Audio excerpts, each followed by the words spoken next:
cultural modernizations. He built schools and infrastructure, modernized the ancient cities, and knitted Iran together with road and railway networks. Importantly, on the international stage, Reza Shah kept Iran neutral, but also maintained fairly friendly relations with the Western powers that provided the loans he needed to modernize Iran. Britain in particular had substantial financial interests in Iran and the wider Middle East, and owned the Anglo-Iranian Oil Company and its strategically important Abadan refinery. This oil vital to the Royal Navy's huge fleet of oil-fired warships, and also to the wider British economy, and after September 1939 to the Allied war effort against Nazi Germany. The Germans also knew the value of Iranian oil to the war effort, and by 1940 British Empire forces were fighting Germany's ally Italy in North Africa and also in East Africa. The French colonies in the Middle East supported the collaborationist Vichy regime following France's capitulation in summer 1940, a threat to the World Union and the British Anglo, leaving it with only 6 with German as an ally.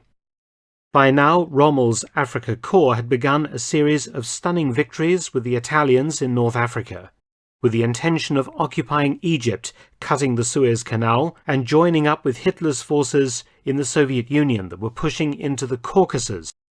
To send it had to be made by the British government, British between Stalin. The British labelled the Tehran protests pro-German. Between July and August 1941, the British demanded that Reza Shah throw out all German nationals in Iran, up to 3,000 people, which the Shah refused to do. This was because many Germans were vital workers in Iran's transportation and August, and Qom south of Tehran, cutting the country in two. Following the ceasefire, the Red Army entered Tehran, declared an open city on the 30th of August. The last Soviet operation of the 25th of August was in northeastern Iran, invading from Soviet Turkmenistan.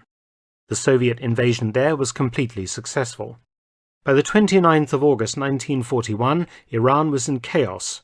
The royal family, except the Shah and the Crown Prince, had fled from Tehran.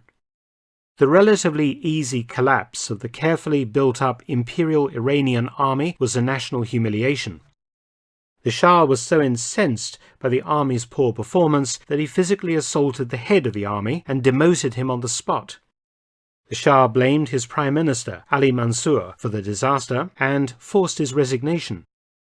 The new Prime Minister, Mohammad Ali Foroughi, told the British that the Iranians wanted to be liberated from the Shah's rule. The British demanded that in return for Allied withdrawal from the country, the Shah had to agree to hand over all German and Axis nationals, including their families, to the British and the Soviets, the latter, of course, to probable maltreatment.